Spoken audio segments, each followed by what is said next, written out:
Hey everybody, tonight we're debating atheism versus Islam, and we're starting right now with Muslim Apologist opening statement. Thanks so much for being with us. The floor is all yours. Thank you, James. Thank you also to my opponent, TJump. So I have prepared several points here regarding basically what I believe atheism has problem with from an Islamic viewpoint, basically. Well, I could have listed a lot of points, but since we only have 10 minutes for an opening statement, so I've kept it to 5 major points, which I think is crucial. And for me, as a Muslim, I find very, very, how would I say, difficult to accept atheism as a valid philosophy for life, right? So basically, what I understand about atheism is that it is the belief in the non-existence of God. Now, why do I say belief? Because I'm pretty sure there will be a lot of atheists who would reject that. They will say, no, we don't have a belief. We don't believe in a theistic religion, or we don't believe in God. But that's exactly the point, because atheists don't have any evidence that God does not exist. So basically, they believe that God doesn't exist. So in a way, in a very oxymoronic and ionic way, atheism is actually a religion in itself, because it's basically a religion or a belief system that does not believe in God, that rejects God's existence. Okay. So going back to my 5 points, my 5 major points on why I reject atheism as a Muslim. Okay, so atheism, or the atheistic ideology, for me it relies or focuses too much on the ego, okay, or the worship of the self, or what in philosophy we refer to as selfism. Okay, so its philosophy is basically ambiguous, and it's eclectic, meaning it always changes according to the person adopting that specific viewpoint, that particular Weton Shaung, okay, that particular Weton Shaung. So an atheist cannot say that his atheism or his approach to atheism is the same as the other person or the other atheists, because if you ask two atheists in a room about a particular viewpoint or a particular moral precept, both will give different answers. Okay, so to me, atheism, morality or ethics as defined in atheism, okay, is a totally abstract concept. Okay, it only revolves around the self. Okay, and let's say I give an example. Let's say if a particular atheist finds incest, okay, to be morally ethical, okay, what is there to prevent them from doing so? Because as a Muslim, I find incest to be actually abhorrent and against my own moral values, all right? But an atheist have no reason to reject incest, okay? It is totally valid to them in their viewpoint, because there's nothing which says that they cannot do it, right? So similarly, okay, if a particular atheist finds cannibalism or even rape to be ethical, what moral law or what moral ethic or what particular rule is there to prevent them from doing so? What is exactly the point for them to say no to that? Because there's no reason for them to say no. They can actually accept it, okay? Because they don't have a book, they don't believe in God, they don't have a book to tell them what to do, they don't have any laws. So why should they not? Why should they not commit rape? Why should they not commit cannibalism? They can accept this easily, right? Okay. So of course there will be atheists who say, no, we are not cannibals. We are against rape. We are against theft. We are against robbery, etc. Yes, you do say this, but the problem here is that whatever morality that you say that you adhere to, it originally came from your former religion. Okay, if you were, let's say, if you were a Christian, if you were a Muslim, you were a Buddhist, then later on in life you decide to become an atheist, whatever moral values that you adopt prior to your rejection of religion will be carried over, right? So basically, whatever moral precept or ethics that you believe now as an atheist came from when you were raised in, or how you were raised. Okay, it did not come from the principles of atheism itself, because atheism as a moral value or moral ethic is totally vacant on it, right? So okay, so now this is my second point. Okay, atheism, for me, it's a big issue for me. Okay, atheism doesn't give a definitive answer to the question of man's origin or the purpose of man on earth, right? So can atheism answer where did man come from? What is the purpose of man? What is the purpose of him being on earth? What is his moral imperative? I mean, is he here, is mankind here simply to live and reproduce and then die like an animal? So what happens after death? The issue of afterlife. Where does the soul go? I mean, do atheists actually believe in a soul? You just believe that we just live and we die and then the soul dissipates into nothing? Is that the answer that atheism can give me? Okay. And what happens after death? Will there be any retribution for misdeeds that you commit? Will there be any repercussions for what you have done on earth? Let's say if you have committed a crime and robbery or whatever, but you were never arrested for it, and then when you die it just ends there. I mean, what is the justice in that? Okay. So going back to that particular point, so we have in history we have people like Hitler, like Stalin, like Pol Pot. These people were never tried for their crimes. I mean, Hitler shot himself, okay, in his bunker. Then they never actually put him on trial for anything. Stalin died an old man. Pol Pot, same thing. Okay, so what will happen to these people? Okay, these people committed mass murders. Okay, Hitler sent the Jews to gas chambers, right? So where is the justice? Where is the retribution for Hitler if Hitler simply dies and it ends there? I mean, death for him will be a sweet escape from the punishment of this earth if atheism is correct and mankind just expires and disappears, okay, and that there is no God, okay. So will these people actually face justice for their misdeeds? I mean, where is the justice in this, right? So that's my second point. Now my third point.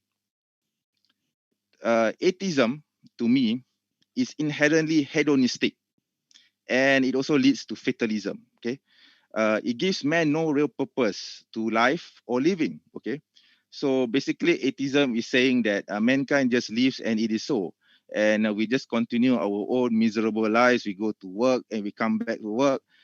We sleep, we eat, and we reproduce and we die and it ends. That's the story. I mean, uh, so what is the purpose of life? I mean, what is the what would be the purpose of this apart from living your life as it is? And going back to the point being hedonistic, why do you need to bother obeying social laws? I mean, why do you need to obey the traffic rules or laws or penal codes or criminal laws or whatever when your life has no further consequences, okay, after you die, okay?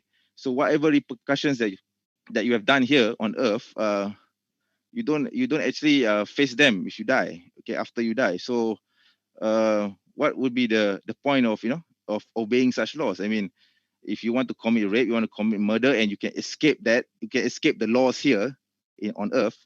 After you die, there's nothing. I mean, I hope you get the point, right?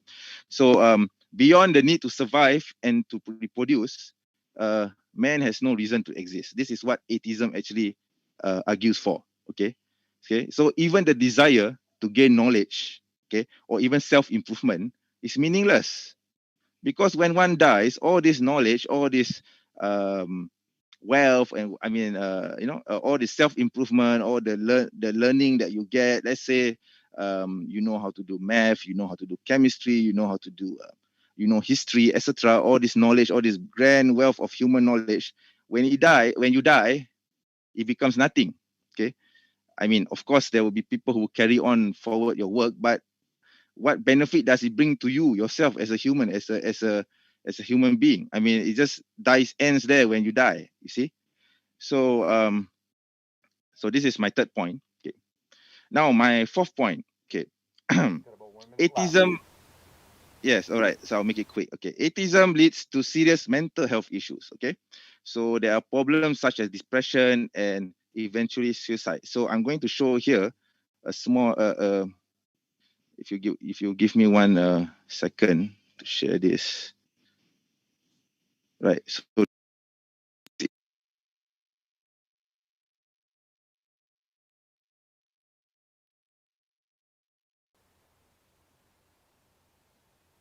The share is almost ready. They can't see your screen yet. It says Muslim Apologist has started screen sharing. Double click to enter full screen mode, which for me, that I don't want to enter the full screen mode. Just want to let you know that your slides aren't showing yet. Are you there? Can you hear me? Muted. He's muted. Oh, Muslim Apologist, I just asked you to unmute. It should show a window that'll pop up, but I also can't see your slides yet.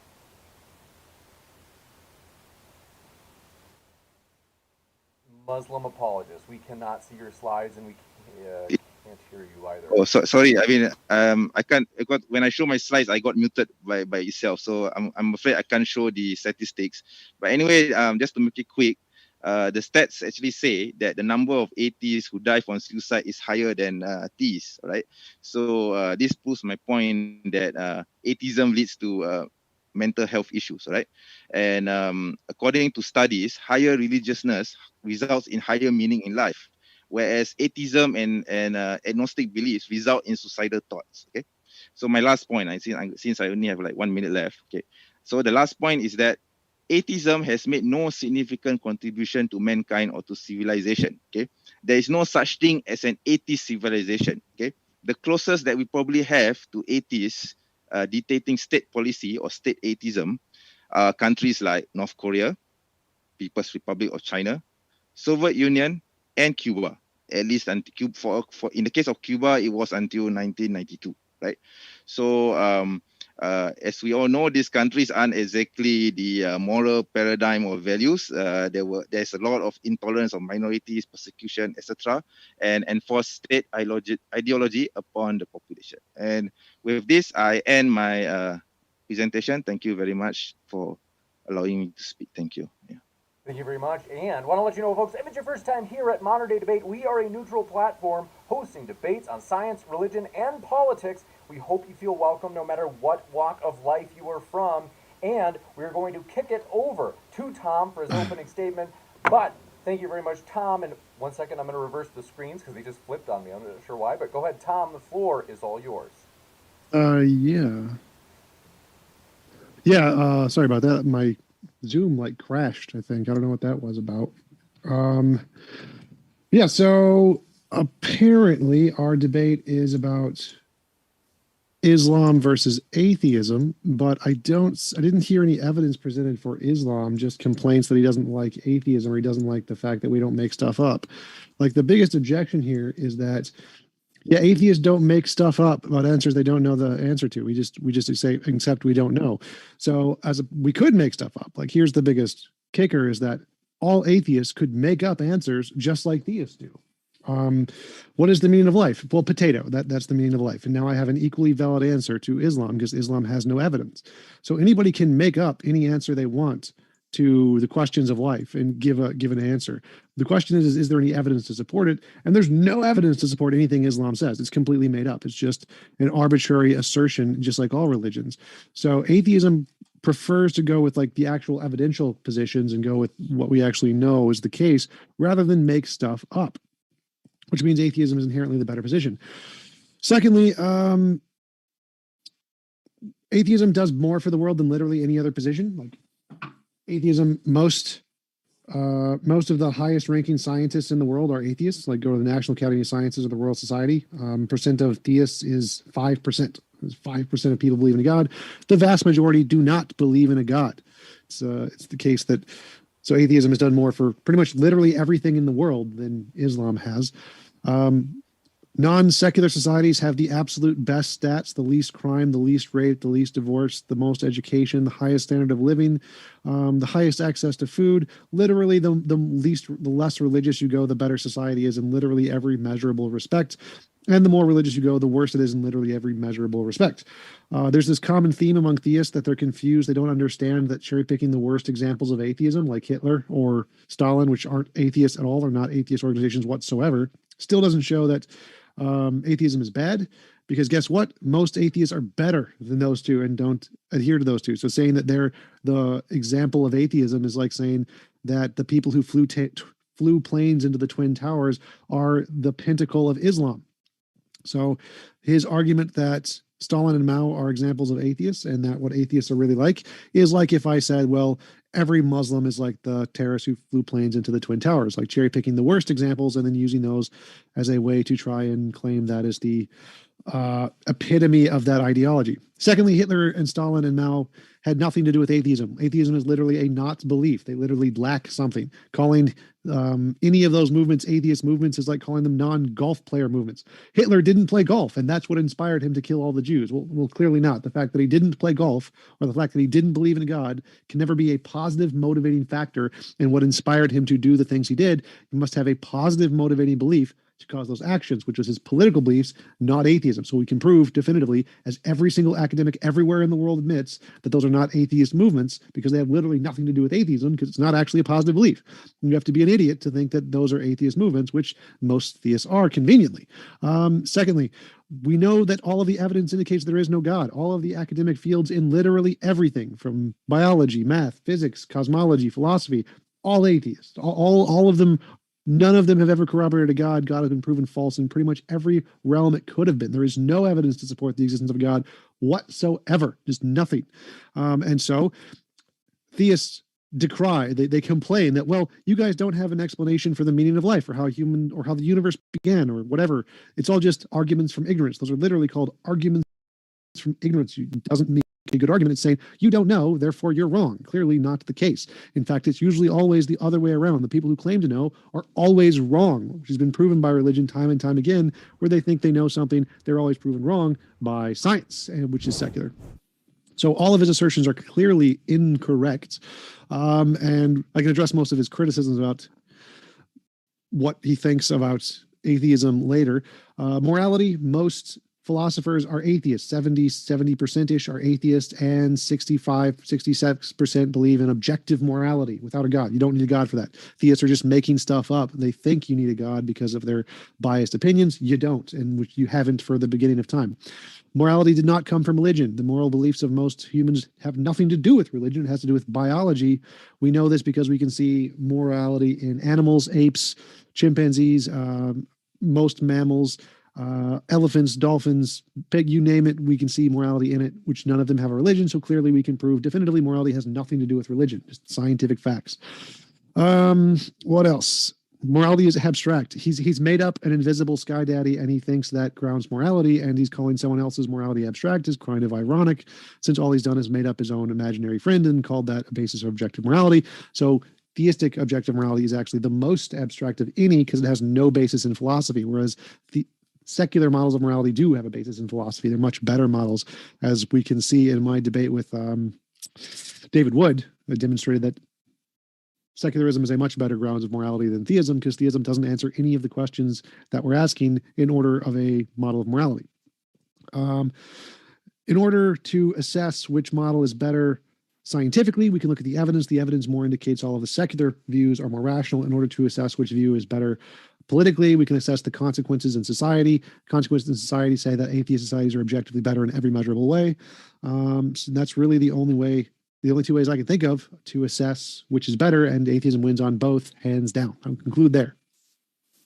You got it. Thank you very much for that opening statement. And we're going to go into open dialogue, folks. So, want to let you know it's going to be a juicy one tomorrow morning, whether or not ex-Muslims should be punished, as you can see in the bottom right of your screen. That debate is going to be a lively one. You don't want to miss it. Hit that subscribe button, as we are absolutely pumped for it, and I'll be there tomorrow morning to moderate that. But gentlemen, thanks so much. The floor is all yours.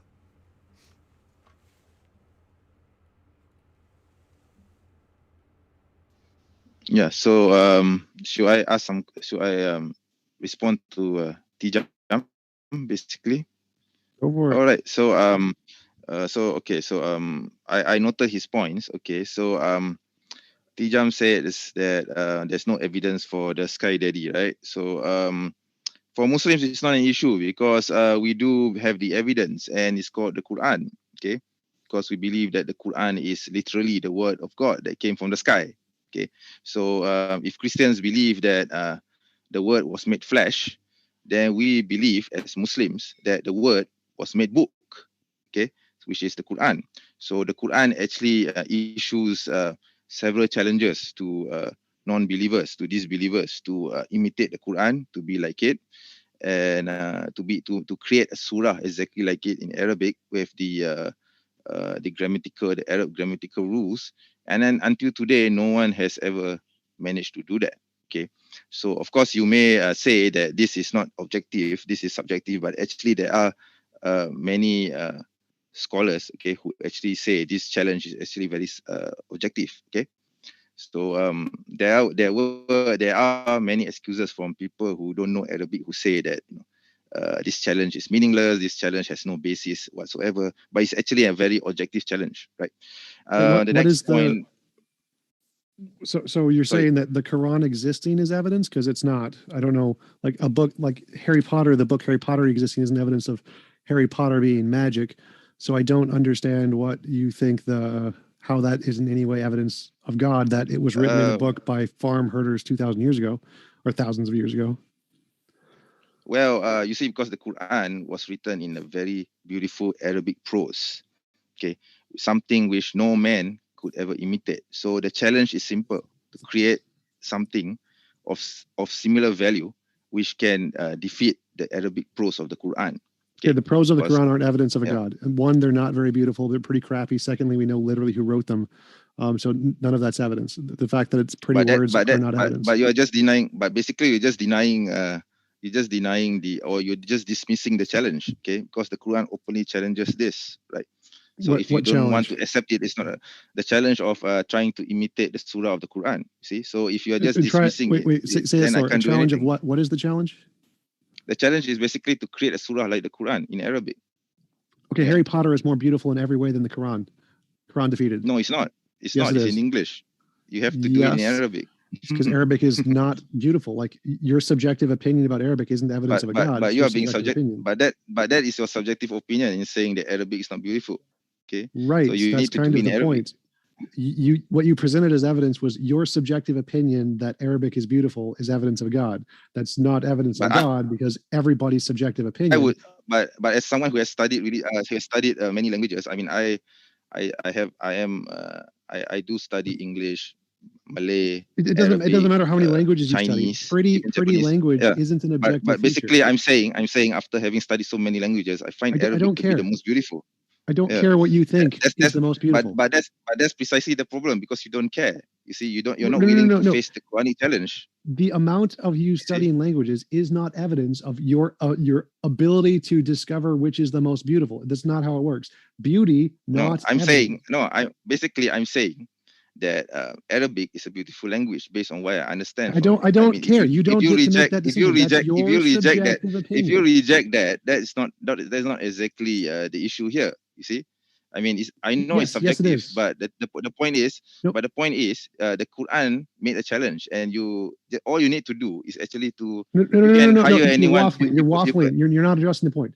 The point is that you thinking it's beautiful isn't evidence. That's you making crap up. So you thinking it's beautiful, doesn't matter how much you've studied language, your expertise in knowing languages doesn't assess you to assess beauty objectively.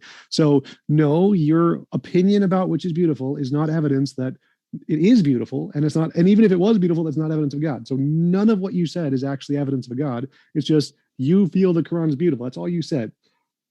No, I'm saying that language is beautiful. I'm not just saying the Quran is beautiful. That's your opinion, which is not evidence of anything. Yes, it is evidence if you meet the Quranic challenge. No. It's that simple. Oh my God. That's so stupid. So this stick is beautiful. This is the most beautiful thing in the world. It's evidence of the spaghetti monster. Make a more beautiful stick. Oh, you can't because it's my subjective opinion that the stick is beautiful. But that's not the challenge. That's how stupid what you just said is. No, that's not the challenge. That's not the challenge. And you're being subjective. You're just being argumentative. You see? Oh my God. You see, you're just pulling at strings. Oh my God. Because okay, the Quran so tell me which part of Yeah. this is not your argument. So your argument is I have a beautiful stick. It's beautiful because I've studied sticks a lot, and so I think this is the most beautiful stick. And the Why would a reason stick it's be evidence. beautiful? Stop! That's the Don't point. interrupt. And the reason this is evidence is because you can't make a more beautiful stick based on my subjective opinion. Therefore, this is evidence of my stick god, the spaghetti monster. That's how stupid what you just said is. But the point is, it's not subjective. It's objective. You can actually measure the beauty of the Quran, or basically the Arabic language, with certain meters, with certain grammatical rules. Okay. So how are you going to measure the beauty of the stick? No, how are you going to measure the beauty of a stick? Can you tell me how? That's the how do you do that? There's no. I can measure. I can beautiful. measure the beauty of the Arabic prose, but Oh, how are you going to measure the length the of the beauty of a stick? stick? Look how beautiful the length of the stick is, and how shiny it is. I can measure the shininess of the stick, and that's how beautiful it is. Why would the shininess of the stick be beautiful? It doesn't make any sense. I mean, that is not the challenge. You are just making up strawmans. That's the question. Yeah, it's like why is the shininess of the stick beautiful? Why is the prose of the language beautiful? It's just stuff you're making up. No, it's not what I'm making up. This is what the Quran says. Okay. Yeah. Mm-hmm. Yeah. So anyway, so again, you making shit up and thinking it's beautiful is not evidence that it's objective. Even if it was beautiful, that still wouldn't be evidence. It's something very objective. Yeah, it's something. I mean, if you not. want to reject no, it, it's fine by me. I can move on. I have several points here. Oh my God. Oh my God. Yeah. I don't know how you could be so deluded to think that because you think it's beautiful, that's objective. That's literally the opposite of objective. Like, oh my God. It's not about being beautiful. It's about meeting the Quranic challenge to defeat the Arabic prose of the Quran. It's not just about beauty. No. It's not just about you don't understand how evidence works. Matters. Yeah. You presenting a challenge. I don't think you're understanding how the Quranic challenge is. Just because there are so many points that were brought up, this one we've definitely delved into pretty well. Maybe it's time that we move into a different one. Sure. Is there any other evidence? Okay. Yeah. Is there any real evidence? I have a lot here. I have a whole provide? list here. I have a whole list here. All right. Okay, give me one at a time. Just one. Yeah, give me one. Sure, I can do that. Let me see now. Yeah, you said that you say that just now that there's no evidence of God because you cannot see God, but not seeing God, not knowing. I never said that. I mean, that's pretty much what you meant. Okay, so no, it's not at all. You say that there's no evidence for God. Basically, you're saying don't evidence for God. You have no idea what you're talking about. You have no idea what my position is. Okay, sure. Then can you repeat your? Okay, sure. Then you repeat your argument. Why don't you? There's no evidence of God. Give me evidence. Exactly. So because you say that there's no evidence of God, therefore there's no God. I mean, that's just for me that's just argument from silence. I mean, just because something doesn't have an evidence doesn't mean that it doesn't exist. Okay. Yes, but that's not the argument. Yeah. So anyway, can you show me evidence that there is no God? Yes. Yeah. Most things human make up in. How do you show it? How do you? Okay, I'm literally doing that. So stop interrupting. Most things people make up in their head are imaginary and don't exist.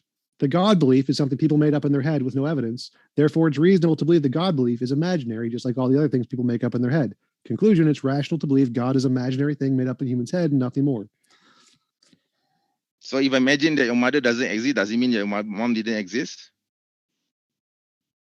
Did you not understand the argument here? So the argument is most things people make up in their head with no evidence are not real things. They're imaginary things.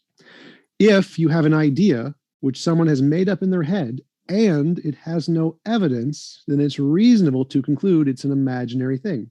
Your mother has evidence. So it's not just something people made up in their head. It's something people made up in their head and has evidence. But I don't have evidence that your mom exists. Yes, you do. What is the evidence? I can go further. I mean, I can Let me go answer further the than that. I question. can say your grandparents don't exist, or your Let me great great great answer the grandparents question. don't exist. You see, that's the point. I can answer the question. I don't need you to explain more. I already Yeah, know what you asked. yeah, I can answer the yeah, question. yeah, So the answer to yeah, the question is because I'm here and you understand how biology works, and there's lots of empirical evidence of how biology works and how parents come from grandparents, et cetera, et cetera. You have sufficient evidence to include, yes, I have grandparents and great grandparents and great great For all grandparents you know, and you great great for great all grandparents. for but the thing is, for all I know, you could have been an alien coming down from somewhere. Yes, you don't need proof. Evidence isn't proof. Evidence is something you have, even if you don't have proof. Yeah, yeah. I mean, I can speculate where you come from. It doesn't matter, right? I mean, if that is the reasoning that you use to deny God's existence, then I think it's a weak one. No. Because you're just saying that you're saying that just because someone thinks that God exists, therefore God doesn't exist. I mean, No, that's not what I said. yes, and yet, you know, life itself is evidence. I mean, okay, I'm going to argue this from the Quran because the Quran actually discusses this point. So basically, life as it is evidence that God exists. Okay. How? So the fact that you are here is the reason how that God is it exists. evidence? Yeah, yeah. Okay, so pretty sure you are aware of the biological process where, you know, when you are you know, when someone is when a human is being created, there are thousands of sperm that goes into the womb, etc., and there's only one ovum. So out of this 1 million sperm, only one can fertilize the ovum. So are you going to say that only out of this 1 million sperm, there's only the one infinite chance for the ovum to be to fertilize and become a human merely by chance, merely by nothing? It's just a coincidence. Your creation is just a coincidence. There's nothing dictating the will of this happening. No, sperm don't have a will. All sperm are swimming into the same spot trying to get yes, into the ovum. there's 1 million, but there's 1 million sperm, you see. So out of this 1 million sperm, only one fertilizes the ovum. So how is it possible?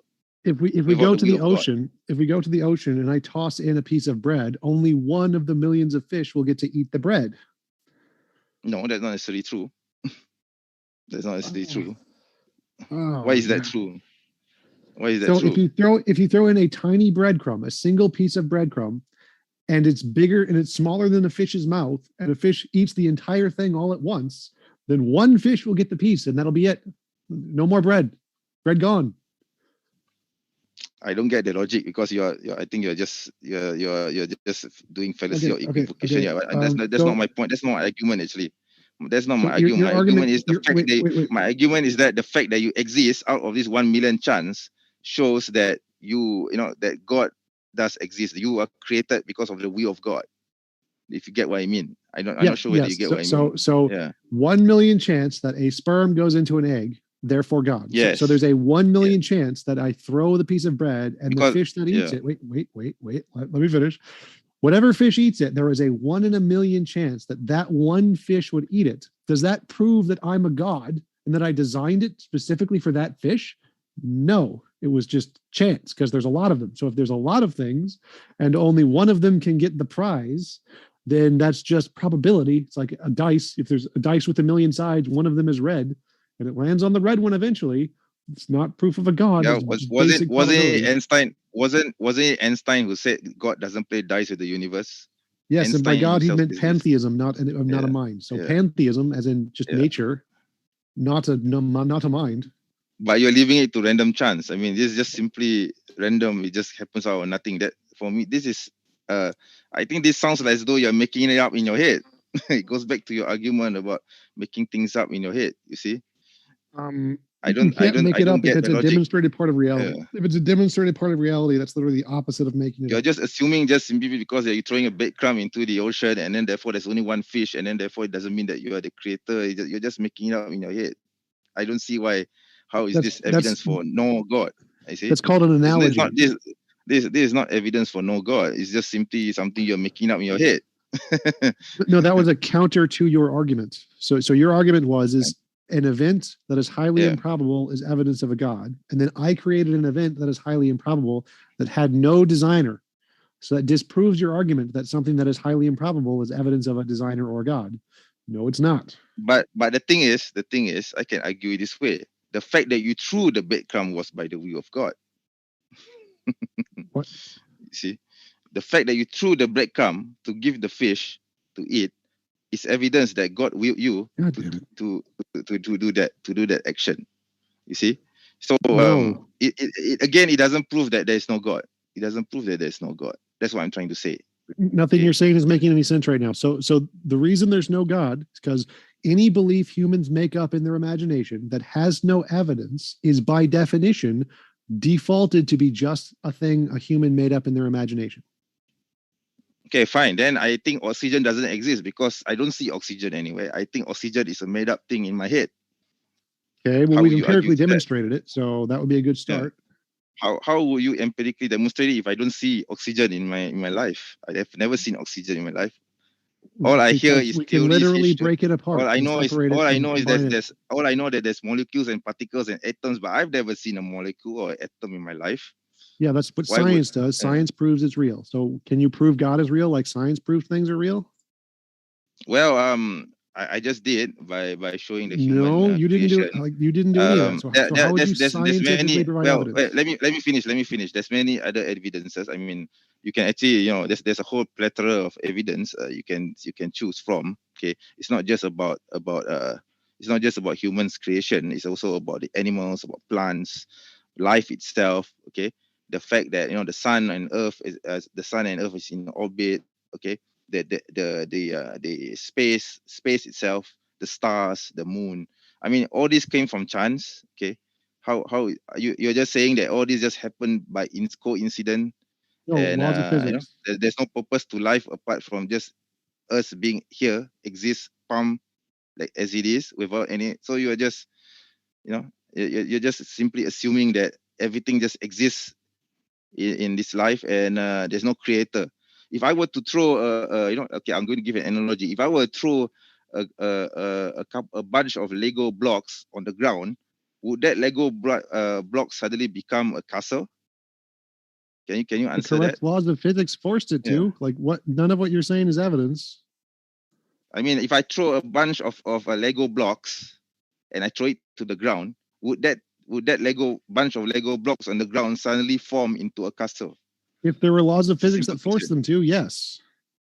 I've never seen that happen. I mean, is it Because even there aren't any logically laws of acceptable? physics that force them to. So you're saying laws of physics doesn't exist now? No, there aren't any laws of physics that make Legos go into a Lego structure. There are laws Yeah, of physics so that force life to form. There are laws of physics that form galaxies to form. There are laws of physics that create solar systems. Those are all determined by laws of physics. yes, and who determines the laws of physics? Who Nobody. creates the laws of physics? Nobody. They're uncreated. They're necessary things that have always been there.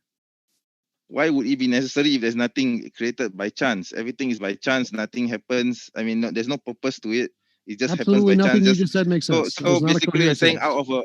out of a few million probabilities that could have happened, this particular thing happened, which is the galaxy forming out of nothing. Is that what you're saying? No. So you're saying that there is something creating this? No, it's uncreated. It's necessary. It's always been there. It's always been the way it is. It's determined by physical forces. If it determines, then who determines the physical forces? No, they were not determined. They're uncreated, never created, necessary things that don't need a creator. No creator. So okay, so I'll just conclude this because I don't see the point of continuing this particular argument. That is so if E equals to mc square, right? Yes. Who determines the law E equals to mc square? Reality. Why E equals to mc square? Why Because it can't E equals describes to m? reality. Why can't E equals to m square c, for example? Because it describes reality. Like, why does 1 + 1 = 2? Because that describes reality. So who describes reality? Who determines this? Nobody. It's just a description of reality. So everything is by chance, according to you? No, it's by necessity. It's a necessary result of physics. There's no chance there. Who It's decides? necessary. But then who decides what is necessary and what is not? No one. No one decides. It just is necessary. That's what necessary means. It means it's not decided. It's very simple. The words literally mean no one decides. I think We you're in must denial, move. but it's okay. Okay, yeah, I think I must move. All right. To So the next anyway, the argument. next point. Okay, yeah, next point. All right. So yeah, I'm going to go to this point. Islamic civilization. Okay. So atheism doesn't bring any civilization. So I have a book here called Islam and Civilization, Critical Viewpoints. Okay, it's written by M.A.J. Beck. In here, there's a list of achievements by the Islamic civilization. Okay, so how the Arab world grew from Islam when Islam first burst into the scene in the world. So it tells me how the Arabs conquered the islands of Cyprus, etc., and then how the Ottomans ruled over the Balkans, how Islam contributed to world culture and sciences and civilization. Now my question is simple: what has atheism or atheist philosophers or whoever contributed to the world? Okay, in terms equal to that of the Islamic civilization, which lasted for thousands of years, and even until today we have the Muslim world. So what most has atheism healthcare saved more contributed? lives, gave more education, provided more services, solved more diseases, more scientific Yeah, and discoveries, how better many years healthcare. how many years old is that? How many years old is that? How long did that take? I mean, So how old in is the that? past 200 years, the atheists have made more progress than in the past 2,000 years of the religious people who didn't do jack. So in the past 200 years, atheism has done more than all of religion combined. Yes. But the thing is, Islam came in the 600s, in the year 650 plus, and it has reason to become a great empire, and it has contributed a lot to sciences. That's much more than what atheism, if you say No, so, atheism no, contributed in 200 years. no. Okay, You banned so math and science in and fact, became the lowest level society on the planet. So you're not actually no, doing anything right now. Muslims has never banned math and science. In fact, Yes, they Muslims were the literally founders have. of modern science. In fact, the father of mathematics is Al-Khwarizmi. Okay, Al-Khwarizmi was a Persian scholar, a Muslim scholar Yeah, who founded algorithm and algebra. Without which we won't be even having this discussion, because yeah. Clearly, you don't algorithms and understand the algebra difference. You is the don't basis understand the of difference computer. between starting something and then someone else banning things later. Like clearly, those are two separate things. You just He don't started understand. something, yes, but then people improvise on it. Without that basic sciences, there will be nothing. You see, there will be nothing. So No, it would still be invented. No, what no, sciences have no. 80s found? I mean, apart from building upon other So people's again, successes. Yeah. no, you're wrong. Even if no Muslims ever existed, we'd still have all the science we do today. It just have different names behind it. So nothing they did was I'll significant, beg pretty to much. differ, because I have a book here somewhere here, The World Without Islam. That Yeah, was I have a written book by called Harry Potter. forgot, That's about as much evidence as you have too. I forgot his name. I'm sorry, but I have this book called The World Without Islam, and in this book, the author argues that without Islam, most of the things that we have today will not be achieved. Okay, so your argument is just Well, that's in your dumb. mind. Okay, in your mind. It's all in your mind. It's all in your Yeah. mind. Okay. You're That just book being is dumb. theoretical. Done. Problem solved. Then you will need to critique that book properly, because without that, I'm not obliged to accept your argument by simply you simply dismissing it. Okay, it's not evidence for anything. Okay, you're just simply dismissing the evidence. Okay, You yeah. denying reality is not evidence. Yes, I understand that.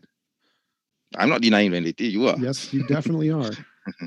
Yeah, because I'm saying that without Islam, there won't be a civilization as we know it today. Okay. Yeah. Yes, there would. That's just wrong. Like, you don't need Islam for pretty much anything. All they do is name stuff. That's I guess there's just we just have to agree to disagree then, right? Okay. Yeah, reality disagrees with you. That's true. Yeah, I mean, okay. So maybe my last point here. Let me see now. Depression. Yeah, the number of suicides. So how would you explain that? How would you justify atheism being a good way or a good philosophy to life when you see the number of suicides from the atheist side even more than that of theists? Okay, and when I say theists, I don't mean just Muslims. I mean also Christians, Buddhists, etc.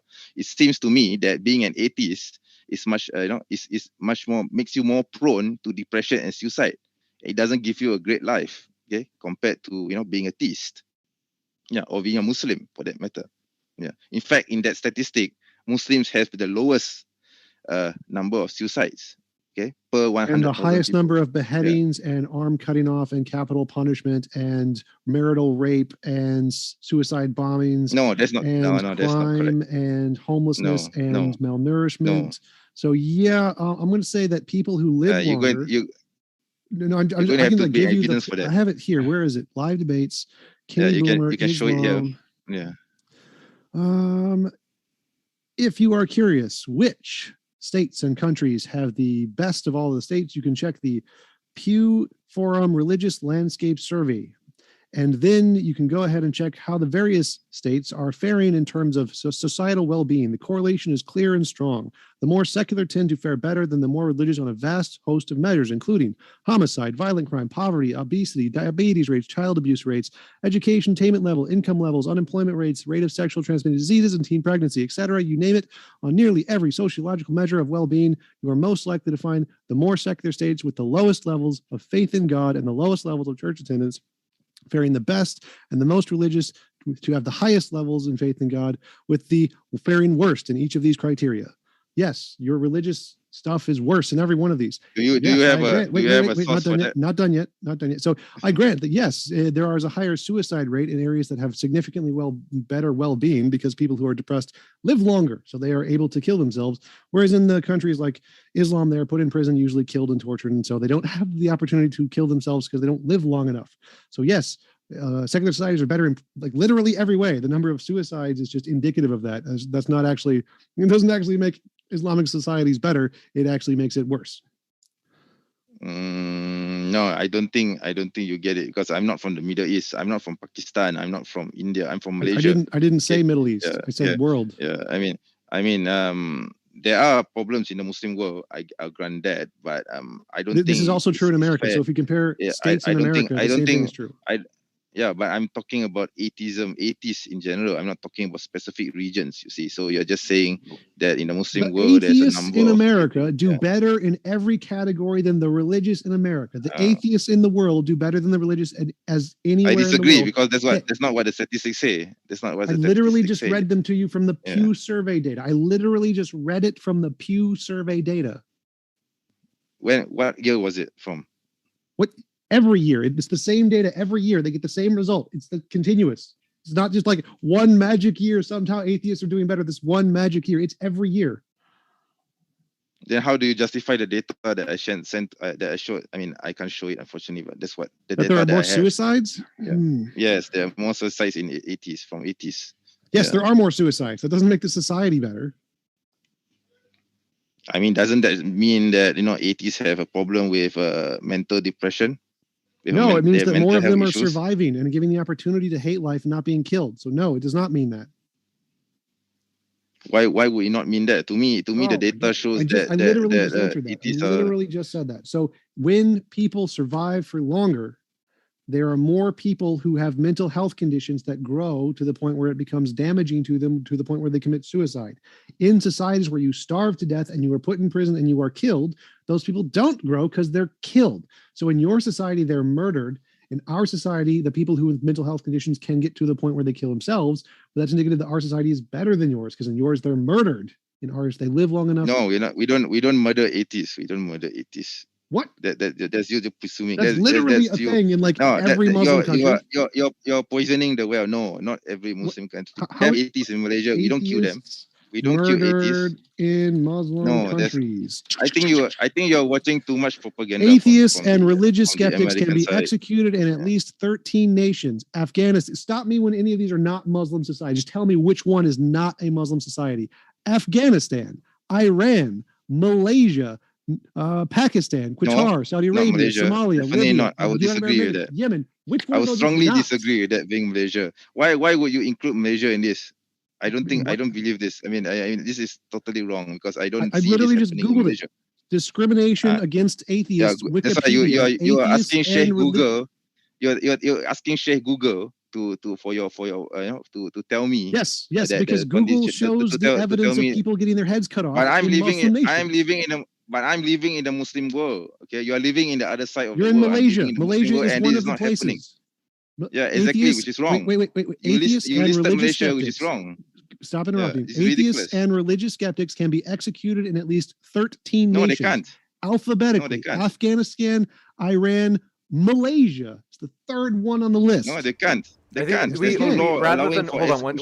Rather than just like yes it is, no it can't, or no it doesn't. We got to move on to another one unless there's new info that's going to be brought forward, because otherwise it's starting to repeat itself. I'm running out of points, so I think I'll just give TJump his answers. I mean his points if he has any. So I'll just stop here. I guess. Yeah. Mhm. Any points that you'd like to run through, Tom? Any questions before we go to the Q&A? Nope.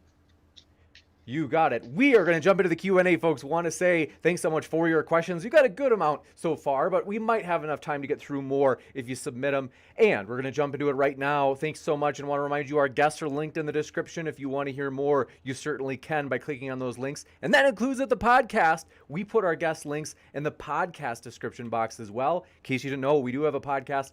And you can find Modern Day Debate, the podcast, on all podcast apps out there. This one coming in from Constellation Pegasus says, why does the apologist believe in Allah since he didn't exist before or during the first temple period? Isn't Allah late in human history?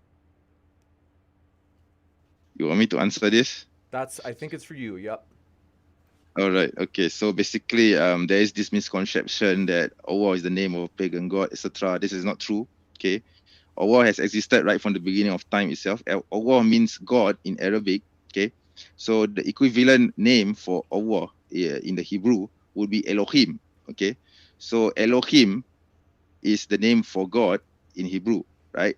So if you are saying that Allah didn't exist before the first temple, then what about Elohim? Because basically a Muslim believes in Elohim, the God of Abraham. Okay, we believe in Elohim, we believe in God, we believe in Al Shaddai, whatever it is you call him by, whatever names, to him belong the most beautiful of names. Okay, so to say that God doesn't, to imply as though the name Allah is something alien or something distinct from Elohim or from the God of Abraham is totally wrong, linguistically and historically. Okay, that's my answer. You got it, and thank you very much for this question coming in from Constellation Pegasus Strikes Again. Says, where was the Quran at when the Hebrew Bible was being written?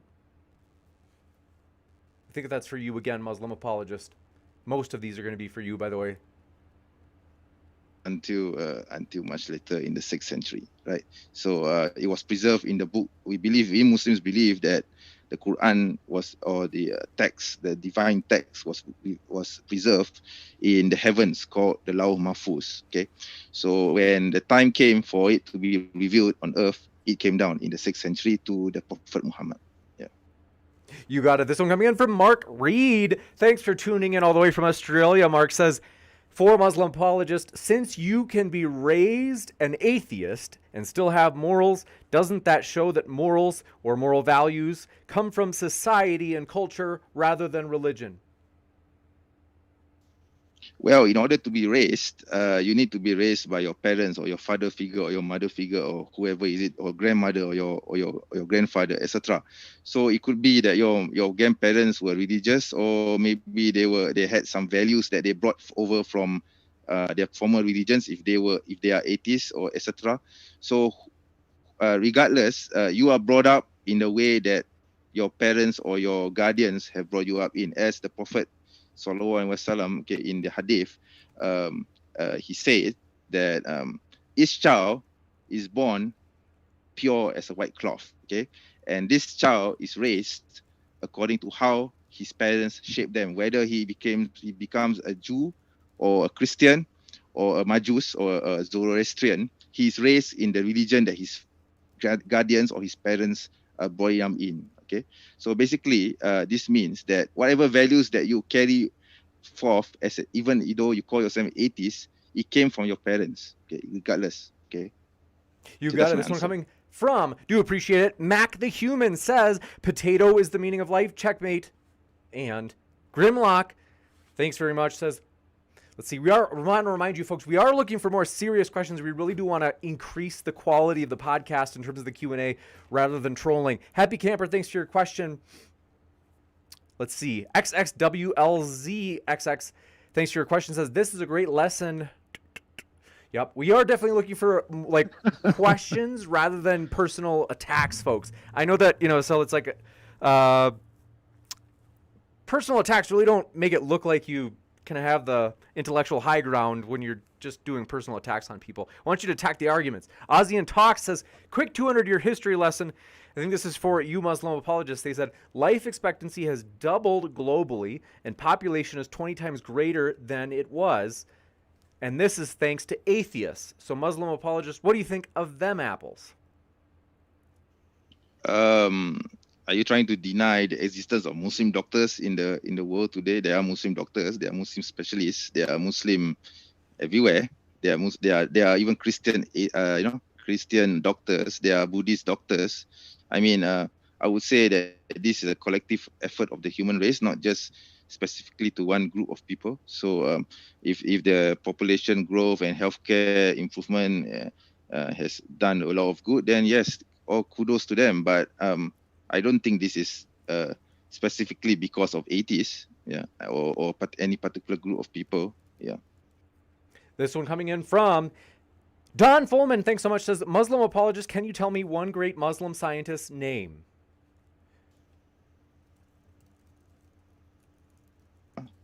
Or Al-Khawarizmi, Ibn Rushd, Ibn Rushd. Ibn Rushd, Avicenna, and Al-Khawarizmi.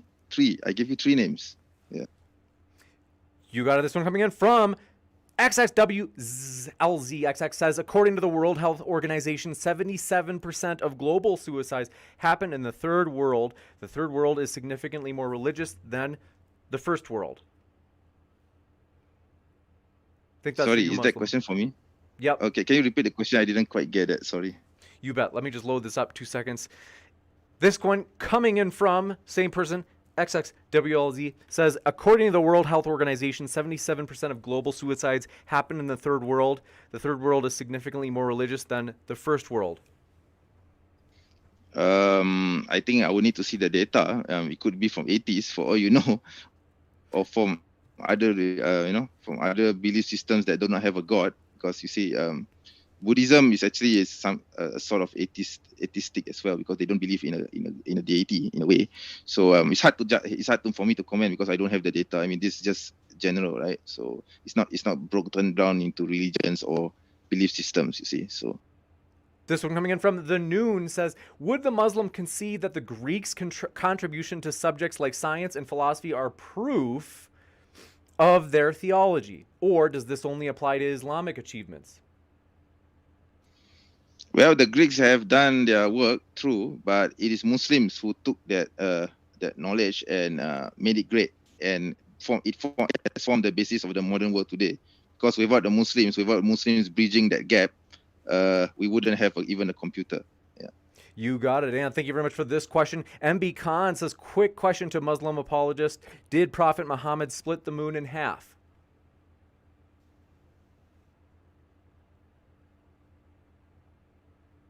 That's my answer, yes. Okay, gotcha. Yes. I didn't hear you. Mike Q922 says, why does the Quran claim the Bible is previous scripture, and for the Muslims to read it, then though it claims that it's corrupted?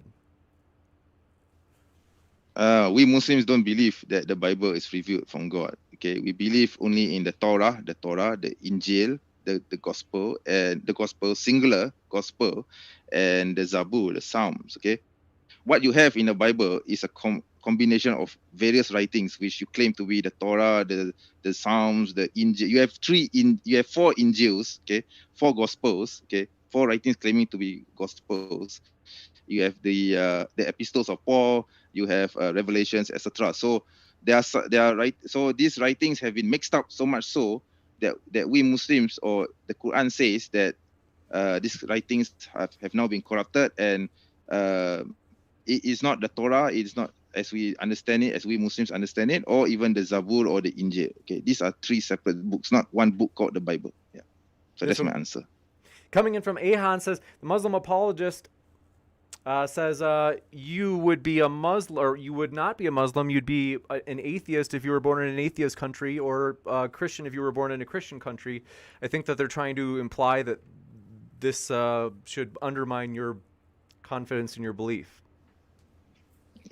Maybe I would have been, who knows? But we can't say, because I was born as a Muslim, of course. But If God has wills it, I would have discovered Islam eventually. Okay, if God doesn't will it, then I would be a disbeliever forever. It's actually your personal choice whether you want to look for the truth or not. Okay, so so for everyone, everyone is given the. I think your connection might be it's hard. I don't know if you can hear me. We'll give you a minute just to see if the connection comes back. In the meantime, do want to remind you folks, as always, our guests are linked in the description. Also, as you can see at the bottom right of your screen, we're absolutely thrilled for this juicy, epic, controversial debate tomorrow morning. Should ex-Muslims be punished?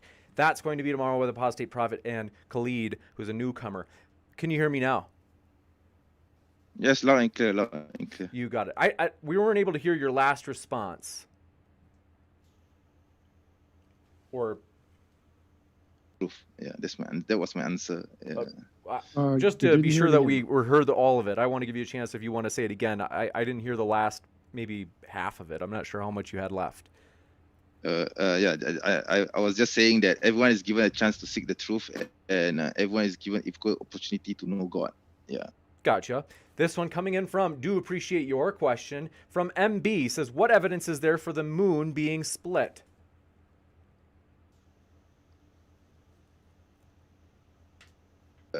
Okay, so I believe that there was a Indian king during those times who actually saw the moon split, and he became a Muslim after that. This was recorded in the history books. Okay, so these are the evidences. Yeah, unfortunately, I don't have the references with me, but this essentially part of it. Yeah. You got it. This one coming in from Mike Q922 says, who were the thousands of prophets sent all over the world according to Muslim belief? Where is the evidence? Hadith, where the Prophet said that thousands of prophets and messengers were sent throughout the world. Okay, so we don't, but they are not named. Okay, we only have 25 names in the Quran, so it's not easy to I can't just simply say just because this philosopher is great, therefore he might be a prophet, or that philosopher. No, there are arguments that the Buddha might be a prophet, or Confucius might have been a prophet, etc., or even Socrates might have been a prophet, but we can't say for sure. Okay, that these are not named. These people are not named, so we don't know. Yeah. Okay. So the answer is we don't know, but the Quran, or sorry, the Prophet himself mentions this, right? You got it. This one coming in from Marty Mad Scientist. I think they mean for atheists in general. I'm not sure they say, TJump, what's a good question to ask you that has not been asked you before?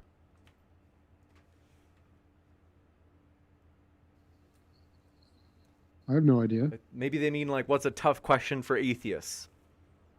What's a tough question for atheists? That's my best guess of what they mean by that. Unless they mean it like, what's a personal question you've never been asked? Tough question for atheists. I guess a tough question for atheists would be something like most human nature, because we're of our personal biases, we like to have answers to things.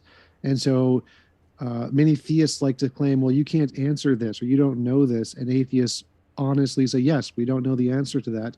And then the theist thinks that's evidence for their position because they like to make stuff up. And so I think the hardest question for atheists is how do you honestly represent the evidence and not play into human fallacious biases? And that's a tough one for atheists to answer.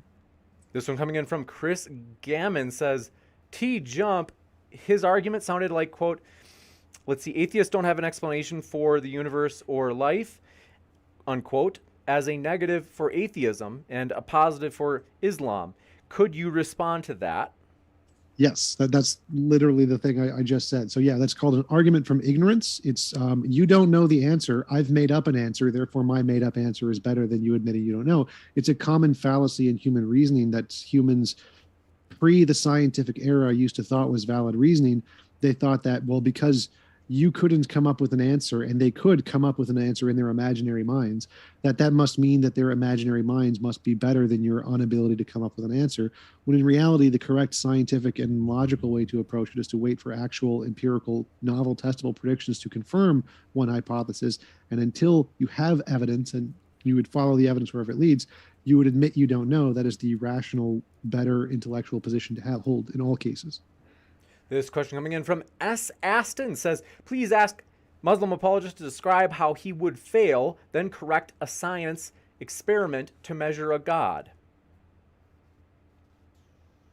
I don't know what they mean when they say how you would fail. I don't believe it's simple. Okay, anything that can be seen or it's not God. Okay, if I can see something, that's not God, because God cannot be perceived by the human mind. He's not measured by science. He cannot be measured by human terms. Okay, so for me, that question is illogical, because if God can be measured by scientific tools, then it is not God. It's that simple. You got it. And let's see here. Just put a poll on the old live chat, and then F censorship says it's a shame they don't repeat questions to the debaters posted in the live chat unless you give them money.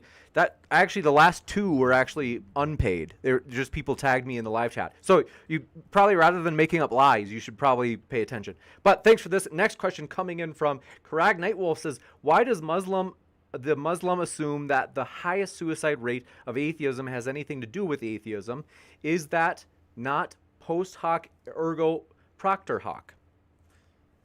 In other words, I think what they're getting at, isn't this correlation doesn't equal causation kind of mistake? But that is what the graph says, and I have a description. I mean, I wish I could share the data here, but the thing is, this graphic that I have here actually commented that it has something to do with atheism, because it's from a research where the scientists were studying whether atheism has any religion or non-religion has any correlation with mental health, depression. Okay, so this is the result. This was the result of the study. So yes, definitely, atheism has some connection to this. Yeah, based on the results of this experiment, of this study. Okay.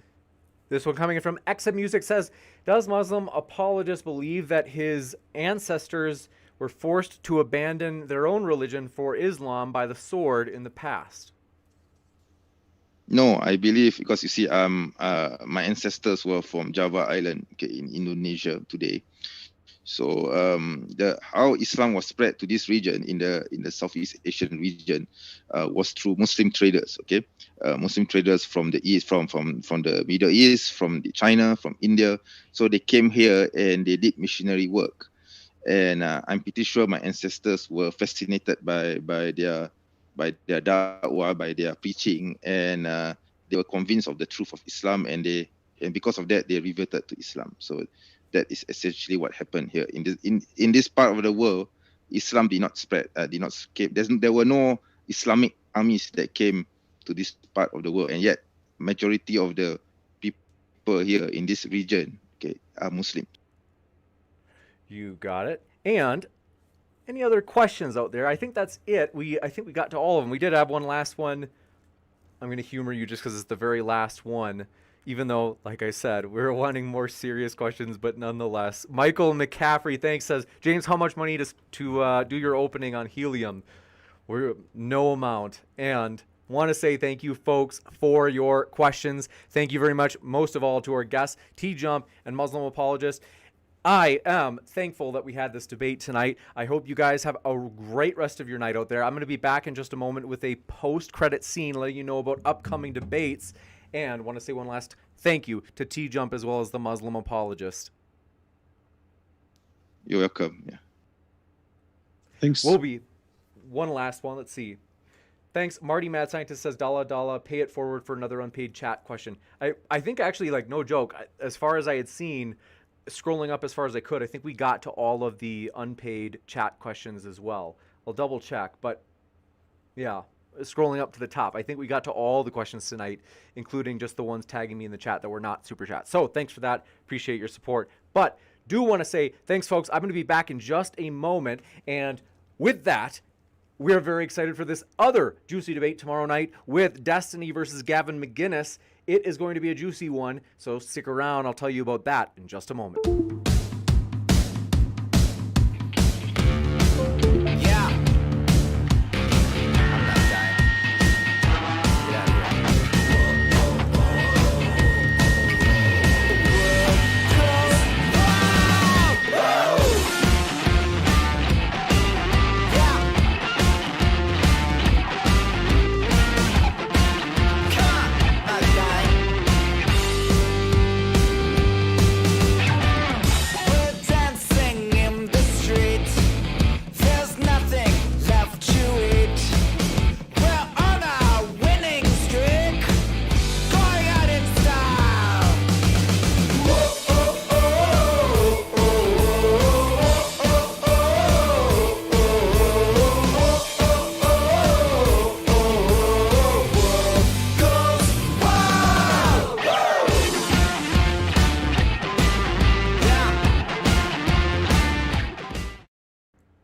Ladies and gentlemen, absolutely thrilled to have you here. Want to say thanks so much for all of your support. We are absolutely pumped about the future, in particular tomorrow night. My dear friends, this is going to be amazing. You do not want to miss this.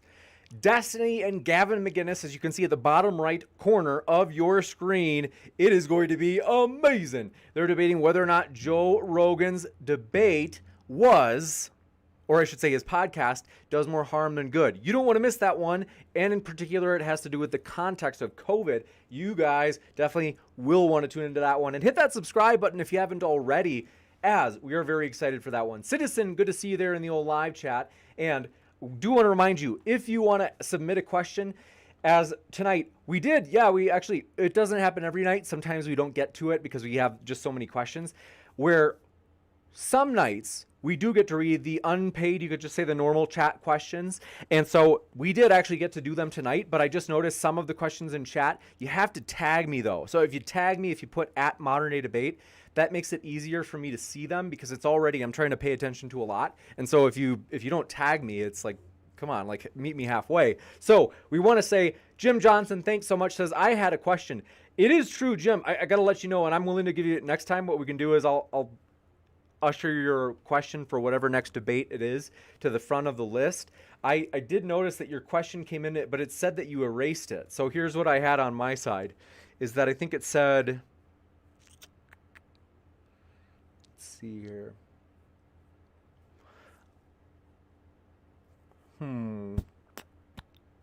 Let me find it. I'll get back to you. But I know that I did see it said something like withdrawn or restricted, or it said something that, I don't know if you put a word in it that YouTube didn't like, or if it was something that you deleted. But anyway, happy to ask your question first time, first one in line, next debate. But want to say thanks everybody for being with us. And yeah, I am surprised though. It is kind of strange that, so like I see this gross potate in the chat says everything has a price, LOL. Again, I did read the non-super chat questions. So like you guys, I could get it if it was a night in which we didn't get to those chat questions. But when we actually read the live chat questions that were not super chats, I don't see why you're lying and saying that we didn't read those. So I do want to say, like, folks, like, for real, I don't know why you're like being so dishonest, but we do want to say thank you so much for hanging out with us in the old chat. Good to see you, Nano, as well as my name, last name. Thanks for coming by, as well as Sideshow Nav. Good to see you. Says tomorrow's going to be epic in all caps, and you're right about that. SJSXF, thanks for coming by. Says James, turn to Jesse Lee Peterson. Amazing. Good to see you there, friend. And MB Khan, glad you were with us. Martin Age, glad you were here. XM Music, glad to have you with us. KCA, Randy, and Anthony Rogers, glad that you were with us. And MB Khan, good to see you. My dear friends, we are excited about the future. A lot of juicy upcoming debates coming up. And let's see here. Jens Van Brockhoven, glad to see you. Says, is this tomorrow? Yeah, we have 2 huge debates tomorrow, for real.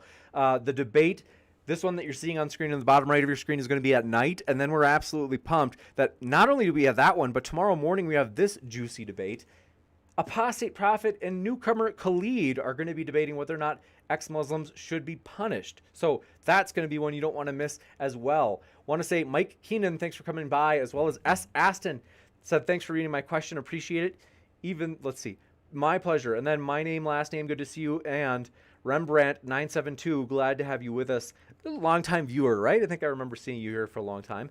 And Mesa Kamir, thanks for coming by. Mao Demighty, thanks for coming by. Says, question for tomorrow's debate. Why is Destiny's, let's see, you'd have to ask Destiny about his beard. Mbe Khan, good to see you. Thanks for your question. Hey, that's a possibility. That might work with me. And then thanks for your question. Marty Mad Scientist says, all good with me. I did not intend controversy. Was a sincere gesture to many haters leaping to conclusions. Thanks, I appreciate that. No worries. I didn't take anything. I didn't take any offense to it. But yeah, I said, like, I see somebody right now in chat. K is the person named K, you aren't a killer, says they read the paid comments. Yeah, we do read those, but tonight we also, as mentioned, a lot of nights we do have time and we actually read the regular chat questions as well that are not paid. So, and then the Christian Metalhead says, I've seen James take many unpaid questions. And yeah, we did take a number of them tonight. So again, folks, I do recommend, like, don't lie. It doesn't make your case look better. It just makes it look, nobody believes you. You're destroying your own credibility. So on other nights, though, it's true. We don't always get to the unpaid normal chat questions. We've got a lot of questions that come in, and we do have to let the debaters by, because that's one thing I am amazed by is sometimes people are like, James, like, you have to read my question, and it's like, I'm not your slave. Like, no, I don't. Like, if the and that's the thing too, is like, if the debaters have to go, like, if we promise them that we'll get them out by a certain time because they've got busy schedules, like, we're not obligated to read every question. And so we do prioritize the super chats because we do appreciate the support of the channel. But for the people that are like, well, I sent in a normal chat question and you didn't read mine, and it's like, and they're angry, and I'm like, we try our best, but we don't get to it every night. And the fact that you think you're entitled to have it read makes it look like you think that I'm your slave. Like, we do our best. But want to say thanks everybody for your support, and we do like those.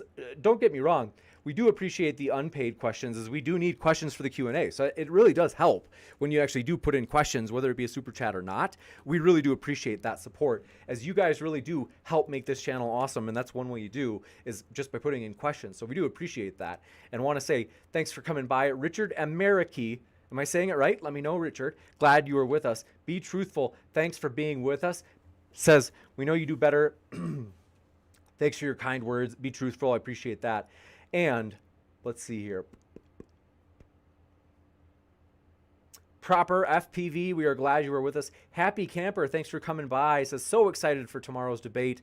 And then John Howe said, morning debate. Nice. I agree. I'm excited for that one tomorrow as well.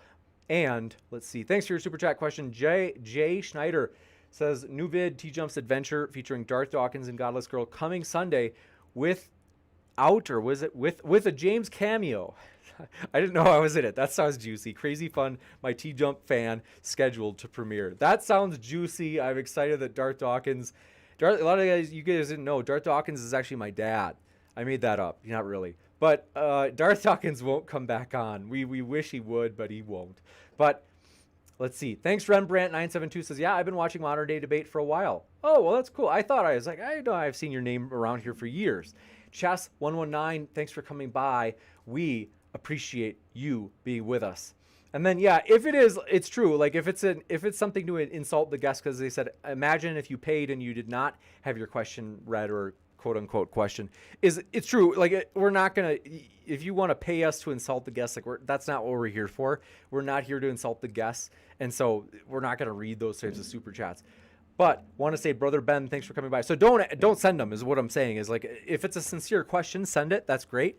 But I do like, some people I don't understand. Like, they just don't seem to get it. They're like, I want to attack the person, and I'm like, attack the arguments, not the person. So thanks for coming by, Gene Brass. Good to see you, as well as Jim Johnson. Thanks for coming by. He says, how do I sign up for a debate? If you email me at Modern Day Debate, it's a possibility we can get you in. But I got to tell you, it is not easy. So in other words, we've got so many requests right now. It's a challenge for me to get them all in, for real. And then the biggest thing is, we have sometimes people who come in and they're like, hey, we've already got our debate set up. We had a spat on Twitter. Will you host us? And I'm like, yeah, like, they've already set it up for us. So it's like, okay, sure. And so that makes it easier on me. And then the other thing too is, like, sometimes it's like people will, so for example, Brenton Langle went and he got Dr. David D. Friedman to come on for a debate, which is a huge help to us. And so for me, I was like, yeah, like, we'll prioritize that, because getting David D. Friedman, who's a very famous, popular economist, we're like, wow, of course, that's a huge honor for us to host him. And so I got to tell you, if you're, that is one thing that we really appreciate, and we usher those at the front of the line too, because it helps, is that if you happen to find somebody who's a big name out there that's willing to debate you, that really does help a lot as well. So we kind of prioritize those, because those people put the work in for us. Like, they've helped us, and that helps us grow Modern Day Debate. So want to say thank you guys for being with us. Let's see. We got a lot of haters in chat. Not a lot. I'd say it's a small percent as a whole, but there's some people in chat tonight. I like this one. I like Ricky DePeer. They don't give me any like examples. They just claim it. It says, pathetic, James. Address the facts and stop hiding behind your failed attempt at neutrality. I like that. You've got a little bit of fight in you. But yes, we are excited. If you're a hater, if you're a hate watcher, you just love to hate watch, you get off to that. Hey, we're glad you're here too, because that helps us in the algorithm. No joke. Want to say thank you guys so much for being with us. We are absolutely excited, my dear friends. And I'm serious though. If you are here watching, it really does help because even if you're just watching, even if you don't hit like, although I got to tell you, we're so close to 200 likes. We could get to 180. We're at 173 already. If you haven't yet, hit that like button. We're so close to 180.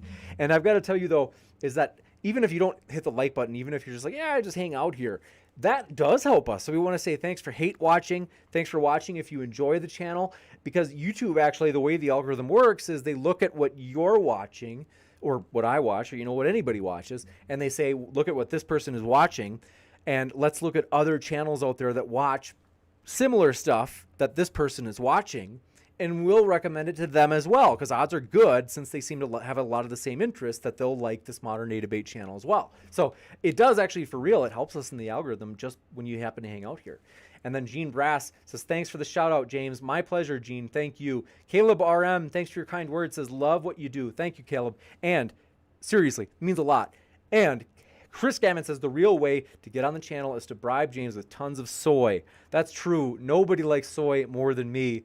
My dear friends, I've got to tell you, I have so much soy every day, you wouldn't even believe it. But I want to say thanks for your question. This one coming in from, where was it? The Christian Metalhead says, Modern Day Debate, got to drop off, but God bless you, man. Really happy to see how much the channel is growing. Thanks for your support. Seriously, that means a lot. I appreciate your positivity. It really does mean a lot. But yeah, I want to say thank you so much for all of your support. Durag McKinney, thanks for your support as well. And thanks CP, who says, I love watch and hate watch at the same time. Thank you, CP. We appreciate that. But yeah, seriously, let's see. Thanks, Chess119 says, I'm not a hater. I mean, I am, but I respect you, Mr. Host. I hope you understand. Thanks for that support. I appreciate it. And like I said, we don't try to like push, sometimes when we see critics in the chat, we don't want to ban them. Like we're pretty reluctant to ban people because we know that we like having people, even if they're hate watching, we like that they're here because it helps us in the algorithm. And so if you are here and you're trying to like discourage us, like, please do stick around. Like, we're going to try to, keep you around as long as we can because it helps us. F Censorship, thanks for coming by, says, perhaps I was wrong in this specific debate, but I've seen it before. Yeah, well, that's the thing. I did, it says, and to call me a liar isn't cool, man. Well, you were lying because tonight we did actually read them, and you just stated as a general statement that we don't read those. So, you really should consider about like what you're actually saying before you say it. And then says, explaining it to tag you for a question is good, but calling a liar isn't. Hey, yeah, I'm telling you, you were lying. That's just, if you don't want to own it, that's okay. But I mean, if you have some humility and you just kind of own it and say, okay, and I won't lie again, then, it's no problem. But if you're just like, no, I'm not going to own it. It's like, we have had tons of questions over many debates where we read questions that were not super chats. And so that's the thing though, is in those times where we don't get to read them, I would say, I still honestly don't think that people have a complaint because it's like, hey, the debaters aren't morally obligated to be your slaves. And likewise, I'm not morally obligated to be your slave and stick around and answer every single question that comes in. Like, we have our own lives too that we have to get to. And so it's like, if the debaters, like we promised them, we'll get them out of here in 2 hours, then we're going to get them out of here in 2 hours. And so if people are mad, they're like, you didn't answer my question. It's like, we're not morally obligated. And the fact that you think that you're entitled to that, it just shows you're an entitled person. And you just, frankly, it just makes you kind of look like you're kind of, you think that we're your slave or something. You look a little self-centered. So it's like, we try to do our best, but I am going to put those people in their place. Likewise, I saw people, like one time somebody was like complaining at Kaz, who's one of our awesome guest mods. And they're like, oh, I didn't read my question. And it's like, listen, Kaz is not your slave. Like, Kaz has got things, he's got a family, he's a busy guy. And so it's like, he tries his best, like he tries to read the unpaid ones as well. But the fact that some people like actually get mad and they think they're entitled to our time is like, we do our best. And if you think if you're that entitled, like, and especially if you're going to lie and you're going to say that we don't read those, that we don't read unpaid ones, it's like, we oftentimes do. So let's see. Gleep Glorp says, Modern Day Debate are an unverified creator. It says you aren't an are an unverified creator. I can't tip you with BAT tokens. Look into Brave Browser. Oh, I'll check into that. Thanks for letting me know about that. Seriously, Brave Browser. Okay, I'm going to put it in here right now. But yeah, thank you guys. Seriously, we do appreciate the guests. And that's the thing too, is like the guests are coming on for exposure. Like they're just trying to get their name out there and stuff like that. So, or because they just love to debate. Some people don't even have a channel and they love to come on and debate. So we really do appreciate them. Delta November says, James, when are you getting Sally Dawa on the show? I don't know who she is, but I'm open to it. And then thanks for your kind words, Jim Johnson, for saying modern day debate has a ring to it. I appreciate that. And then Wildlife, good to see you. Glad you are with us. And Mike Keenan says, do you support the honkening? Is the honkening the truckers you mean in Canada? I honestly don't know. Like, I'm not just saying this to like duck the question. I don't know exactly what it is. I think it's, do I understand right that they're driving to Toronto to protest? They say that they don't want to get the vaccine. Is that it? I honestly don't know. I'm asking. I'm not taking a side. Mike Keenan, let's see. Chess119 says, James, are you the final boss of the debate channel? What topic would you debate? That's funny. I honestly think I'm probably just an average debater. Statistically, that's what we should all estimate usually about ourselves. Is you could say it's the maximum likelihood estimator in statistics is the average. I love to debate, and I used to debate. Working on my PhD right now, I don't want to debate because it just puts me in a controversial, but potentially controversial spot where I've already had one professor try to. She reported the channel to the chair of our department. I don't know why, because I'm the moderator. I'm not even debating. But nonetheless, I guess it's that controversial to where even being the moderator, some people have a problem with it. Or at least that one. I don't know if there's anybody else besides her. But let's see. Brian Katarin, good to see you. And Brooke Sparrow, thanks for all of your support. And thanks for doing a great job moderating in the old Twitch chat. JSK, thanks for coming by. Thanks for your kind words. I really do appreciate that. That means a lot. And Ahmed, we are glad you were here. Thanks for dropping by, Ahmed. And then let's see.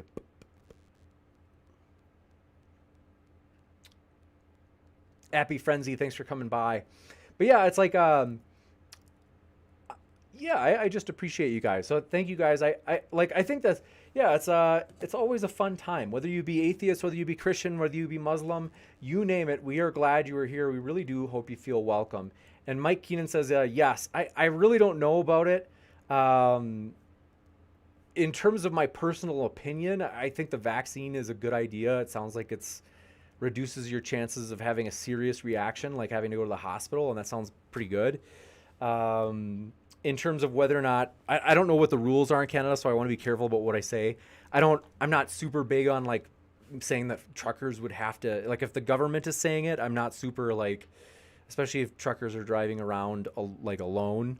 I know that they interact, oftentimes during their stops, they'll interact with people, but I personally don't feel compelled.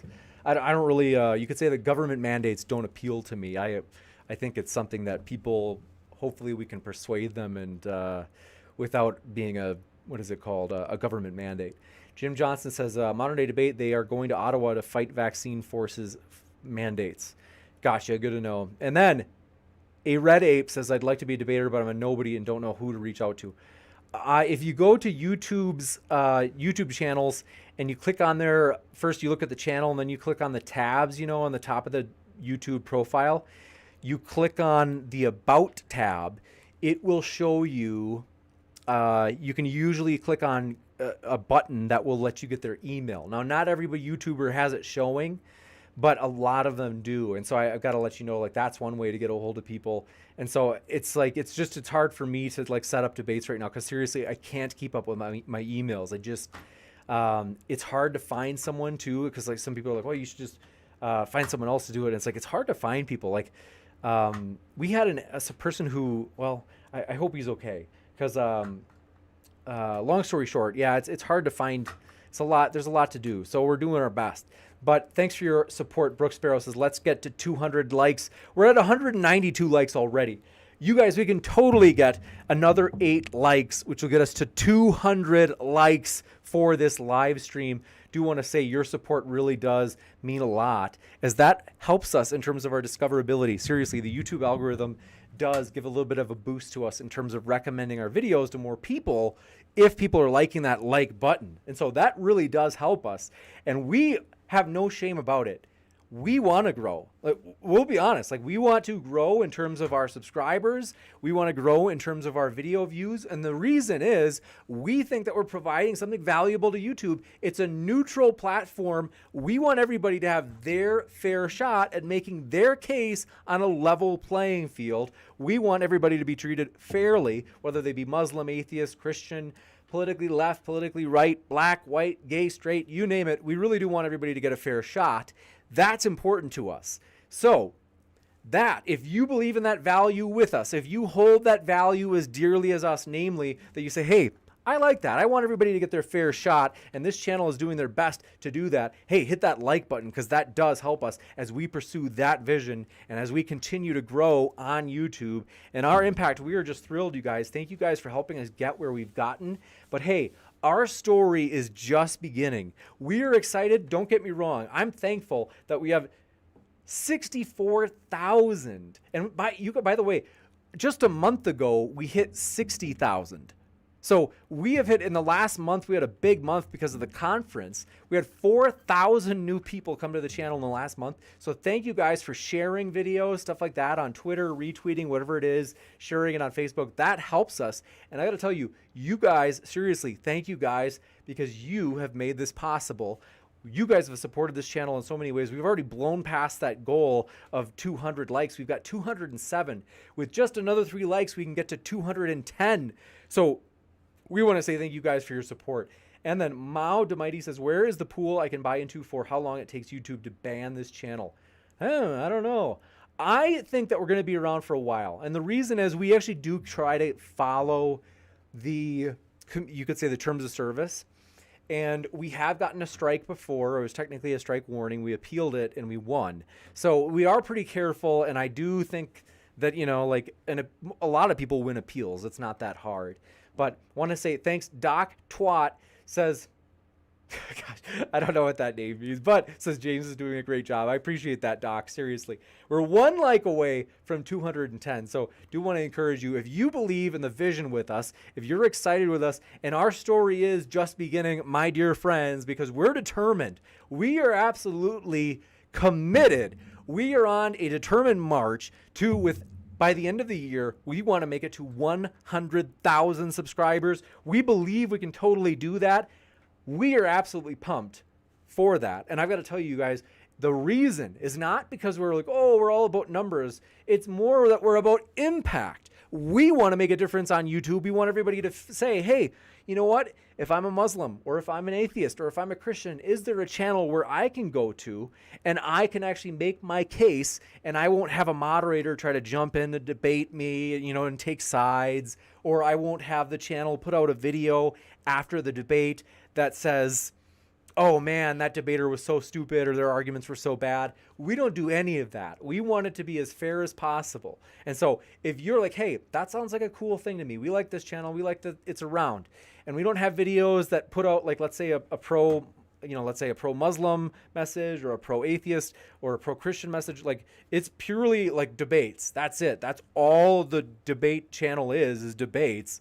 And so we are excited to do our best to give everybody their fair shot. And we want to say thank you guys so much, though. We are absolutely pumped for just the growth of this channel and your guys' support, because like we said, we're excited about that vision of providing a neutral platform so that everybody gets their chance to make their case on a level playing field, as we strive to get different people from different walks of life discussing the big questions of life. So want to say thanks for your support, you guys, in that. And then let's see. Mao Demighty says, I like this channel. I don't like this platform, namely YouTube. Odyssey and Rumble are better. I'm open. We might do, let's see. We might do, what is it? Let's see. Sorry, I'm a little bit sleep deprived. It's been a rough last 5 days of sleep. I'm not on purpose. I try to get 8 hours a night, but I just don't always fall asleep very well. What was your question? Sorry. Oh, yeah. We're open to going on those platforms. I got to figure out how to stream at all of them at the same time. Yatur says, James, what is your position, theist or atheist? I love everybody, so I love atheists, I love theists, I love agnostics, you name it. I'm a theist personally, but for me, I like being friends with atheists. I like being friends with Muslims, Christians, you name it. And then Ahmed says, can we please get a 2-hour Coke versus Pepsi with comparisons of ingredients and methods of creation, everything? Please debate, Daddy. Thanks for your question. Maybe someday. But yeah, amazing, says Nano. Thanks for your support, Nano. And then, but yeah, it's thanks for your support. Wildlife says this platform is cool with me, and thanks. Doc Twat says James doesn't need people demanding who he's allowed to platform. Yeah, I mean we're definitely gonna offend some people. For example, tomorrow the morning debate is probably gonna offend a lot of people. Nonetheless, we're gonna host it and we're gonna like it, and we're not gonna apologize, because I'm sure some people might ask for an apology or even demand an apology, but we're not going to.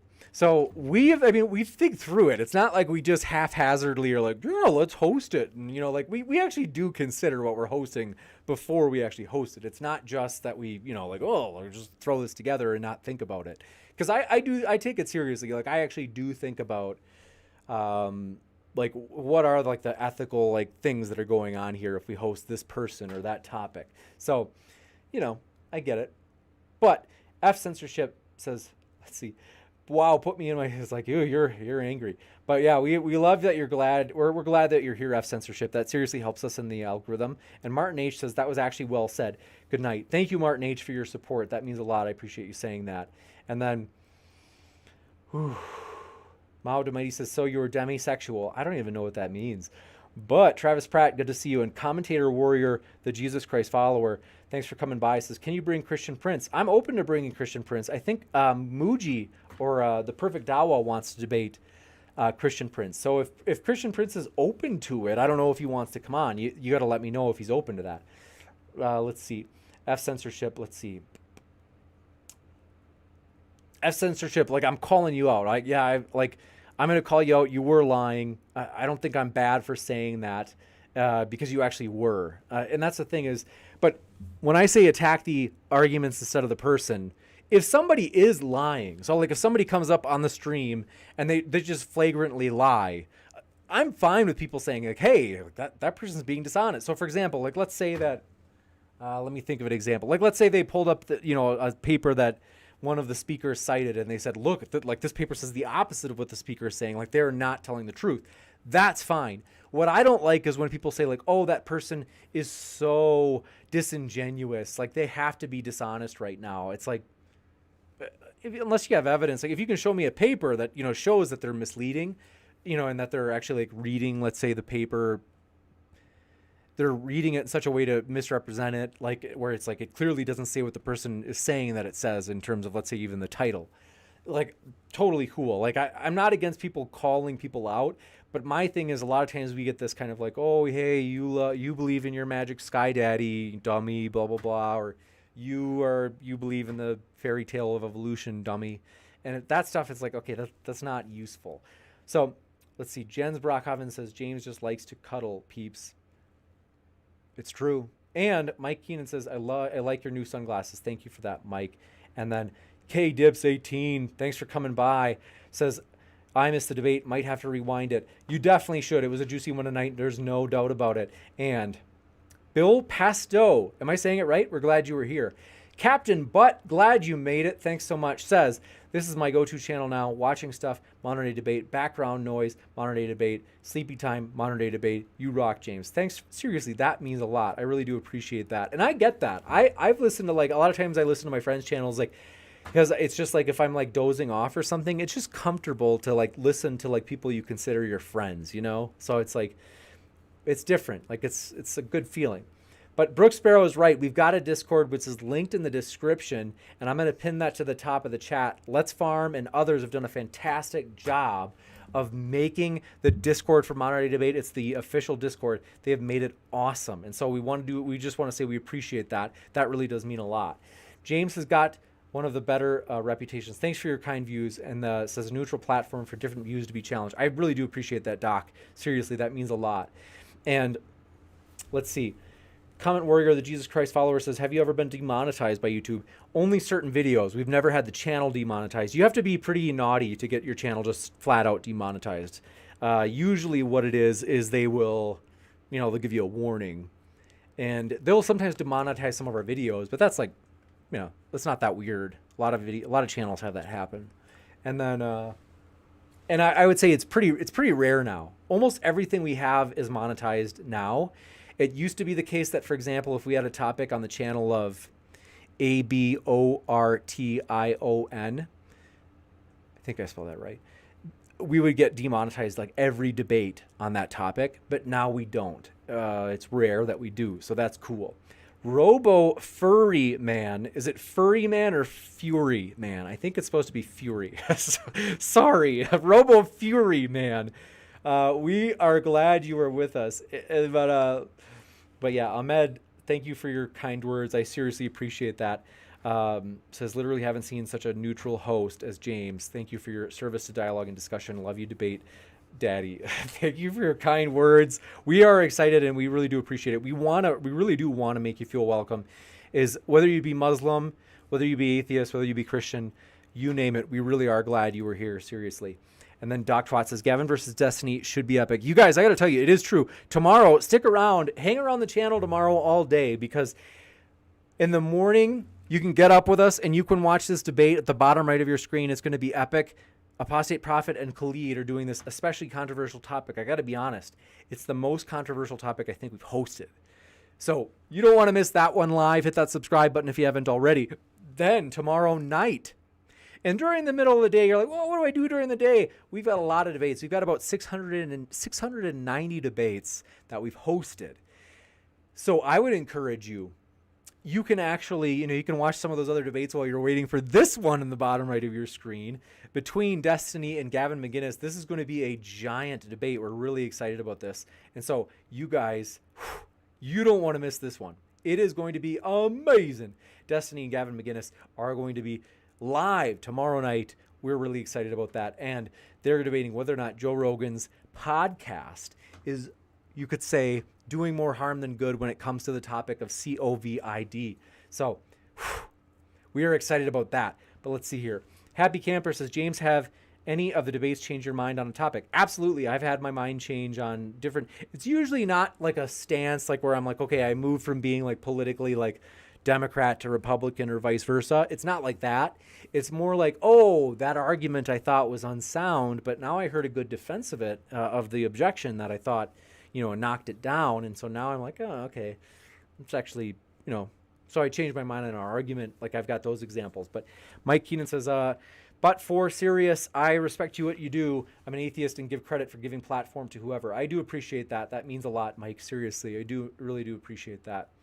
And Rembrandt says, James is naughty and can't spell. I did that on purpose. It's true. Fury, not furry.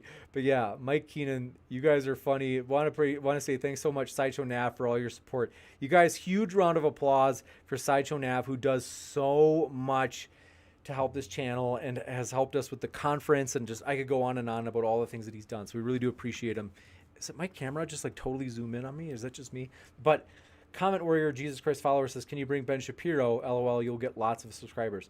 We would get a lot of new subscribers, but I think he's like $50,000. So someday, maybe. Delta November says, James, have you ever considered declaring a winner at the end of the debate? Thanks. No, I don't consider it. The reason is because I think people would be so turned off because everybody usually thinks that their side won. That period. That's just the way it goes. So not always, but like almost always. So I feel like if I do that, there's going to be so many people that are upset. It's the funny thing is the sweet thing with a debate channel is if we just don't declare it, people are happy because they'll declare their side won and they're happy. So like I know, but I'm not to say it's a bad idea. Like I think Dylan Burns pulls it off well. I don't think it's bad. It's just something that for me, I'm like, I'm a little bit nervous. Let's see. Says, James, you think I'm entitled for merely making a comment that I've seen videos where non-paid questions don't get asked? Well, actually, technically, I was talking about people who are entitled because they say, so-and-so, you have to read my question. And if you don't, like, I'm mad. It's like, nope. Like Kaz, for example, he does his best. Same thing for me. It's like you're not entitled to our time or the debater's time. We try our best to read them all, but so no, I wasn't actually saying you were entitled. I was talking about those people that I'm mentioning right now, the ones who complain about that. But the other thing is, you said I've only pointed out that there are some debates where non-paid questions don't get asked. That's not the way you worded it. Earlier before, it's not the way you put it. You did not qualify it like that. You said James only asks paid questions. So again, you just seem to not want to own it, that you were being misleading before. Just own it, man. I don't know why. It's like you just got so much like pride that you're wearing away on your own credibility when people are like, dude, like, well, you know what you said. It's like, you could just own it. It's like you'd look like you were more mature and responsible, and like you were kind of being a man and you're manning up and owning it. But instead, you're just like, no, I didn't say that. It's like, I know what you said. If you would have said it like that, I would have told you that I would have agreed. There's some debates where we run out of time. We don't get to ask every question. So it's like, I would agree with it. That's not the way you put it. You're being extremely charitable to yourself. Lorenzo Borelli says 5'11". Thanks for coming by, Lorenzo. We're glad you were here. I'm about 6'1.5", but good guess. I don't know if you were guessing about me, but Engineer Gaming, glad to see you. Thanks for being with us. And then F Censorship, man, you are just triggered. You are one. You're just, well, we love you. You do help us in the algorithm just by being here, for real. And so want to say thank you guys for all of your support. We love you guys. Even if you're hate watching, it seriously does help us in the algorithm. So if you hate this channel, we are thankful that you're here. Seriously, it does actually help us, because YouTube basically sees that you're watching, and then they recommend our videos to people that have similar interests as you. And so seriously, we do appreciate you guys. Thank you guys for being with us. We love you guys. We hope you have a great rest of your night. We're excited to see you tomorrow. And thanks. It was good to hang out with you guys tonight. That was almost an hour we got to hang out. It was about maybe 50 minutes. But thank you guys. This makes it fun. I always do. I enjoy hanging out with you guys. And so I love you guys. And I'm excited to see you in the next ones. Keep sifting out the reasonable from the unreasonable. Take care, everybody.